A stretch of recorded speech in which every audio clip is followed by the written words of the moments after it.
How to start or exit Assistive Access on the iPhone 16 series. First, let's return back to the home screen by swiping up at the bottom of the screen. Now from the home screen, tap on Settings. Then in the Settings page, we scroll down and tap on Accessibility. After that, we scroll down to the bottom and then tap on Assistive Access. Now in here, tap on the Start Assistive Access to start it. Then we enter in the passcode. And the phone is now entering Assistive Access mode.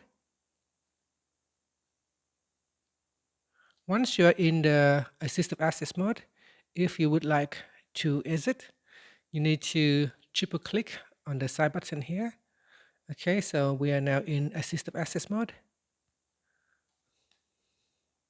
And in here I have 4 apps available: Calls, Camera, Calculator, and Calendar.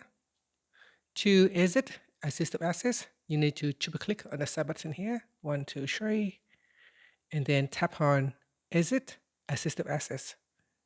And then we need to enter the passcode. And that's it. Thank you for watching this video. Please like and subscribe to my channel for more videos.